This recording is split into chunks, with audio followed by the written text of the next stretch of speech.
Hello, everybody, and welcome back to my beautiful people. This is your host, Allie, and I believe where we left off last week was talking about music and my history with it, and I believe this week we're supposed to talk about what it actually does for you, right? So before I get into it, actually, how's everyone doing today? Is everyone good?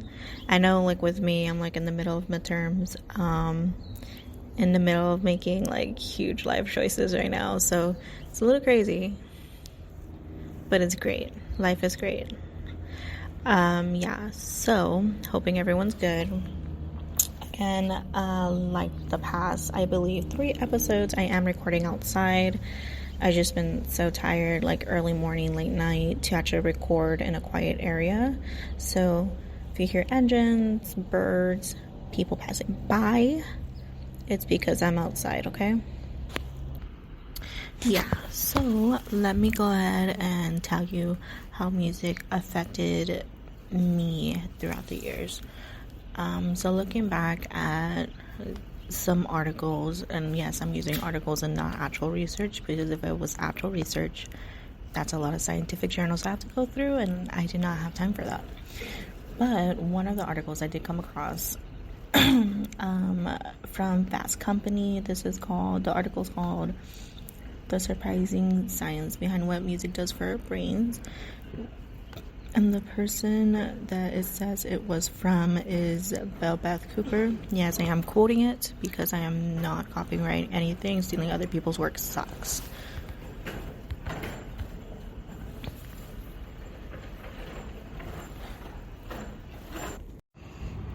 Yeah, anyway, so what the article was pretty much saying was how music affects our emotion, right? And when we hear music, we perceive 2 different types of emotion, which is happy and sad emotions.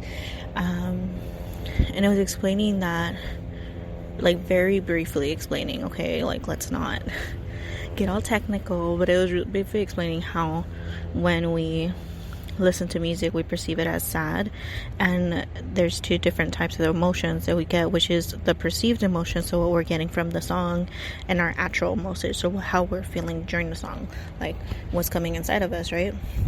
And I was thinking about it, and I was like, dang, that explains so much, because as some of you know who are listening, I did and was in choir.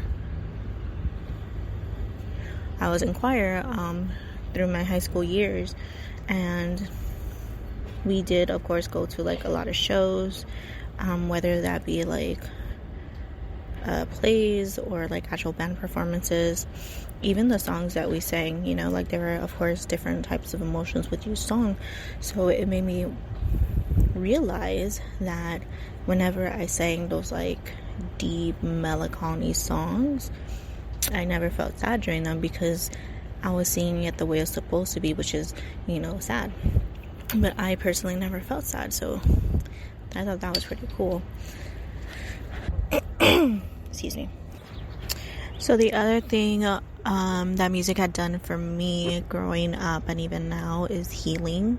I know it's kind of like weird to even think about that, because most people don't acknowledge the power of music. And I'm not just talking about a breakup, I'm talking about like any type of healing, past trauma, breakups, death in family, a negative life-changing event, just anything in general. Like I remember when my parents had decided to separate, I did listen to like a lot of, heavy rock and heavy punk and punk rock and everything. Not because I found it more appealing. It's just how fast the tempos was and how aggressive it was played. Was how I felt inside, that I couldn't necessarily show, to the outside world, which kind of sucked, because like I really sometimes just wanted to be really aggressive. But I couldn't, because I had to hold it in, because I had, younger siblings that were looking up at me. So I couldn't put myself in that position where, my sisters would see me really aggressive, because I didn't want that. I don't want them to be really aggressive, I'm not saying that I didn't like get into fights in elementary school or anything like that, or middle school or high school or whatever, or arguments, like super heated arguments. I'm just saying that, like, I would make sure, like, if I did, that they weren't around for them to see that, because I didn't want them to go down that path. When my grandma passed away, I did listen to a lot of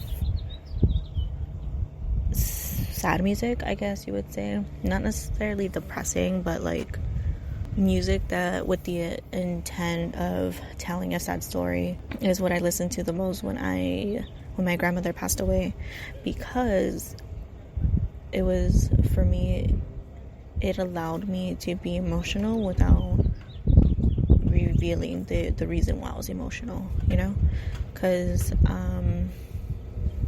again, with the aggressive thing, I didn't want my sisters to see me super emotional,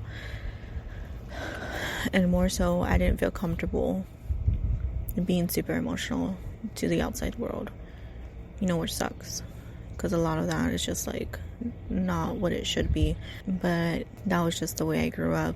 So I remember one song I did consistently listen to was what was it called? It was a song by Shinedown, and if anyone knows who that is, you're so great. But it was a song created by them, and the whole thing of the stories behind the song was a mom telling her son what she wants for him growing up, right? And it, like, mind you, the song has nothing to do with death or anything, but the way the artist sung it, so soulful, so emotional, I think it's like what really encouraged me to keep listening during that time, And another type of music that I listen to during a healing process, and this one is going to sound totally weird, but another thing I do listen to on YouTube is the Native American flute, and I mostly listen to that when I meditate, like deep meditate, and I'm not talking about like meditation class or anything. So if y'all are hearing that humming, that is a plane going over my head. Correction, it's a helicopter.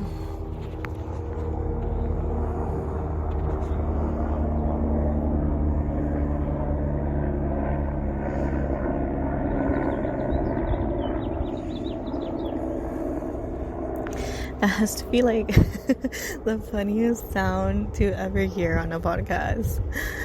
Oh, so great. I wonder if there's an accident on the freeway. Anyways, back to the point.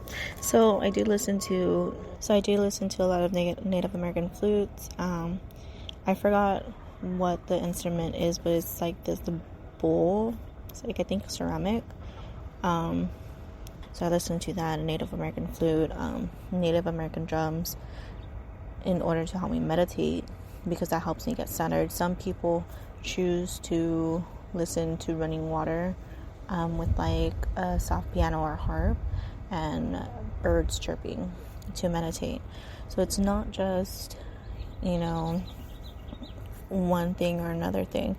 Like, for everyone, and I know all y'all listening are gonna agree with this, but for everyone, different type of music does different type of things, so for me too, last spring semester, when I was like, okay, like, this is, my last shot to stay in college, I can't mess this up, like, I really need to buckle down and study and everything.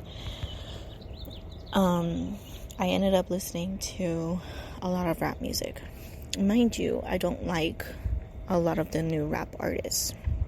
So it was, of course, a lot of the older ones that had been there since, 2000 and up. 2000, 2010. Those, the ones that emerged during that time, are the ones I listened to. Mostly also because they're the ones I grew up with as well. But,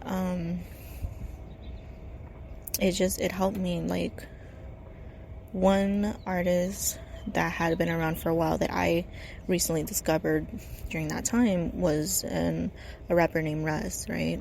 And his older music of him, not necessarily like degrading women or anything, because some of his music didn't do that, but the ones of him like pretty much saying like he's gonna make it and he don't need anyone else's help is, I guess, what helped me as a student, be motivated and do everything that I need to do this semester. It's different because it's a mix of 3 different genres, which is punk, pop, and rap. And right now it's just depending on the type of day that I'm having. So yesterday I listened, and the previous day I listened to a lot of punk. The days prior I did listen to a lot of pop music. I have no idea what I'm going to listen to today. It's just whatever YouTube throws at me. But yeah, that's what music did for me. And like I said, it's mostly, for me, I see it mostly as a healing way. And I guess it's also too because that was one of the few outlets I had growing up. For other people, for example, for weddings, it's a time of enjoyment, right? A time of honor. So that's why they created, I don't know the actual name of the song, but the song that in a traditional wedding, they play when the bride walks up the aisle. And then after that, it's a bunch of music that either is appropriate for the wedding and whose ever wedding it is, as well as music that's a little bit more general for the rest of the audience to enjoy. So for example, because I do work in jewelry, we do sometimes have actual bridal events and we have to bring in a wedding planner. I usually play the music, so for me it's usually things you would hear that's appropriate at a more, what I like to call, quote unquote, American wedding. And that's because I don't know any other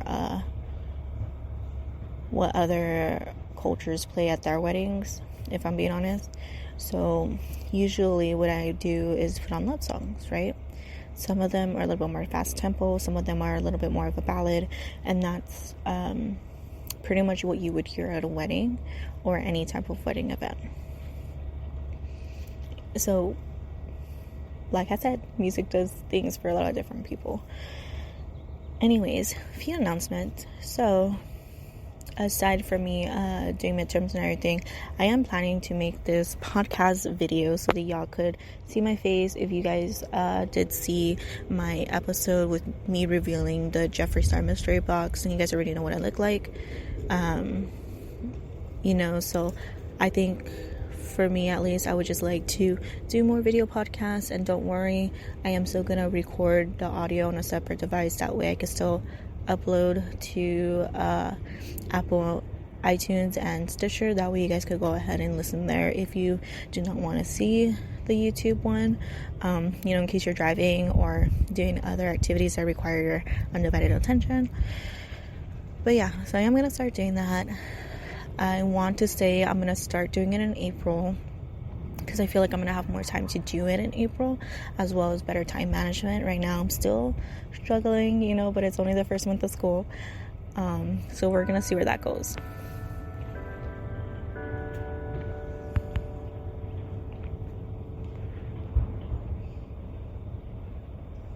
That was weird. The bell rung and it didn't finish. Why? Anyways, so that's gonna be it for this podcast. If you guys did enjoy this podcast, please like and subscribe, hit the notification bell. That way you guys stay updated of when I decide to post. I will keep you guys updated of when I decide to do a video podcast. And if you guys want me to talk about anything, like if you got something in mind, like, oh, this is going to be a really good topic, because I want to see, you guys want to see my opinion on it, just leave a comment down below and let me know. I do look through the comments just to see if anyone is commenting, as well as trying to respond to people. But let me know. That is it for this episode, and we'll see you guys next time.